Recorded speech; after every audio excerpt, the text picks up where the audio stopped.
नमस्कार दोस्तों, मैं ज्ञानी बाबा एक बार फिर से आप सभी का स्वागत करता हूं मेरे इस आध्यात्मिक चैनल में। आशा करता हूं मेरे द्वारा दी गई जानकारियां आप सभी लोगों को पसंद आ रही होंगी, क्योंकि मैं यहां पर सनातन धर्म के बारे में और कुछ ऐसे तथ्यों के बारे में बताता हूं जिन्हें शायद ही आपने कभी सुना होगा या सुना भी होगा तो कभी इतना गौर नहीं किया होगा। तो आज हम बात करने जा रहे हैं बर्बरीक के बारे में, जो कि भीम के पोते और घटोत्कच व अहिलावती के पुत्र थे। बर्बरीक को उनकी माँ ने सिखाया था कि हमेशा लड़ाई में उनको कमज़ोर पक्ष का साथ ही देना है, इसलिए वह युद्ध में हमेशा उस पक्ष की ओर से लड़ते थे जो कि हार रहा होता था। बर्बरीक को उनकी माँ ने ही युद्ध करने की कला सिखाई थी। उन्हें शिवजी का अवतार भी माना जाता है। वहीं कुछ कथाओं में इन्हें यक्ष का इंसानी रूप में पुनर्जन्म भी कहा गया है। तो दोस्तों, बर्बरीक दुनिया के सर्वश्रेष्ठ धनुर्धर थे। बर्बरीक के लिए 3 बाण ही काफ़ी थे, जिसके बल पर वह कौरवों और पांडवों की पूरी सेना को समाप्त कर सकते थे। युद्ध के मैदान में भीम के पोते बर्बरीक ने दोनों खेमों के बीच में खड़ा होकर एक पीपल के वृक्ष के नीचे यह घोषणा कर डाली कि मैं उस पक्ष की तरफ से लड़ूंगा जो कि हार रहा होगा। बर्बरीक की इस घोषणा से कृष्ण भगवान चिंतित हो गए। भीम के पौत्र बर्बरीक की सक्षम जब अर्जुन तथा भगवान श्री कृष्ण उसकी वीरता का चमत्कार देखने के लिए उपस्थित हुए, तब बर्बरीक ने अपनी वीरता का एक छोटा सा नमूना ही दिखाया था उन्हें।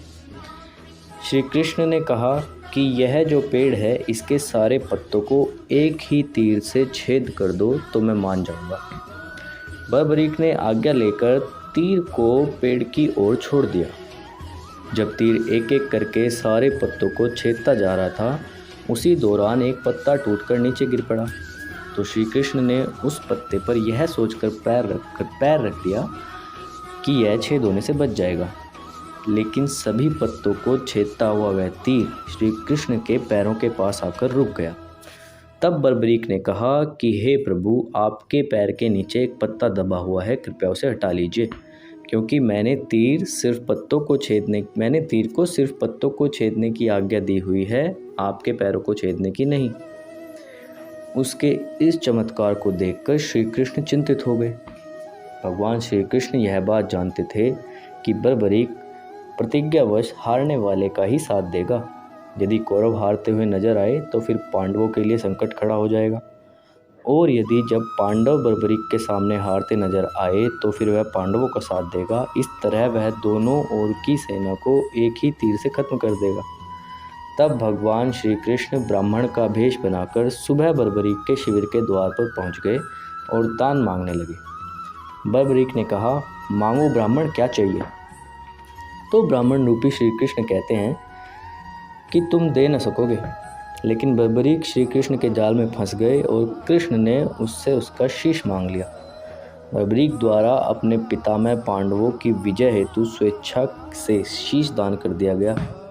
बर्बरीक के इस बलिदान को देखकर दान के पश्चात श्री कृष्ण ने बर्बरीक को कलयुग में स्वयं के नाम से पूजित होने का वर दिया है। आज बर्बरीक को सभी लोग खाटू श्याम के नाम से पूजते हैं। जहाँ कृष्ण ने उनका शीश रखा था, उस स्थान का नाम है खाटू। वहाँ से उन्होंने पूरा महाभारत अपना उस कटे शीश के माध्यम से ही देखा था। जय हो बाबा खाटू श्याम की।